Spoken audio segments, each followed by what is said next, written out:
చాలా స్కూల్స్ లో పిల్లల్ని క్లాస్ స్టార్ట్ అవబోయే ముందు వాళ్ళ లంచ్ బాక్స్ అన్నింటి ఒక మూలన పెట్టమని అడుగుతారు. ఎందుకంటే వాళ్ళు మధ్యలో వాటర్ తాగుతూ ఉంటే టాయిలెట్ కి వెళ్తా ఉంటారు, క్లాసులు డిస్టర్బెన్స్ అవుతాయని. మాక్సిమం అన్ని స్కూల్లోనే ఇలాంటి సిస్టమ్ తీసుకుని వచ్చారు. ఇది ఒక పెద్ద దిక్కుమాలిన సిస్టమ్. ఎందుకంటే పిల్లలకి ఎవ్రీ 1 hour కి హాఫ్ గ్లాస్ నుంచి 1 glass వాటర్ కావాలి. వాళ్ళకి దాహం వేసినా వేయకపోయినా తాగి తీరాల్సిందే. వాళ్ళు టాయిలెట్ కి వెళ్తే పంపండి, లేదా ఎట్ ఎ టైం వాటర్ తాగితే టాయిలెట్ వస్తాయి కాబట్టి ఒక గ్లాస్ నీళ్లు తాగడానికి 15 to 20 minutes టైం తీసుకోమని చెప్పండి.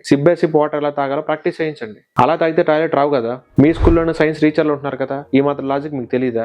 అవునులే, సైన్స్ టీచర్లకి ఇప్పుడు పీసీఓడీలు, థైరాయిడ్లు, డయాబెటీస్ వస్తుంటే ఇక వాటర్ ఇలా తాగాలి అలా తాగాలని లాజిక్లు వాళ్ళకలే తెలుస్తాయి. బుక్స్ లోది కాదమ్మా సైన్స్ అంటే, బాడీ లోపల ఉన్నది సైన్స్ అంటే. గంటకోసారి లేచెళ్ళి మేడం ని పర్మిషన్ అడిగి వాడు వాటర్ తాగాలంటే క్లాస్ లో పిల్లలందరూ నవ్వుతారు. అందుకని వాడు సాయంత్రం దాకా వాటర్ తాగటే మానేస్తున్నాడు. వాడు డీహైడ్రేట్ అయిపోయి ఫైనల్ గా ఫీవర్ తెచ్చుకుంటున్నాడు. మన ఇంటెలిజెంట్ డాక్టర్లేమో వాటిని వైరల్ ఫీవర్ కేటగిరీలోకి కన్సిడర్ చేసి సిరప్లు, టానిక్లు ఇచ్చేస్తున్నారు. ఇది సరిపోదన్నట్టు మార్నింగ్ నుంచి వాటర్ సరిగ్గా తాగలేదు కాబట్టి ఈవినింగ్ ఇంటికి వెళ్ళిన తర్వాత ఒకటేసారి లీటర్ తాగమని అడ్వైజులు ఇస్తున్నారు. పిల్లల బాడీకి ఒక గంటకు కావాల్సిన వాటర్ 100 నుంచి 200 ml వాళ్ళ బాడీ వెయిట్ ని బట్టి. నువ్వు ఎట్ టైం లీటర్ తాగినా అది జస్ట్ 200 ml మాత్రమే తీసుకొని మిగతా 800 ml ని టాయిలెట్ రూపం నుంచి బయటికి పంపేస్తుంది. నువ్వు లీటర్ తాగావు అనుకుంటావు, కానీ బాడీ వాడుకుంది మాత్రం 200 ml మాత్రమే.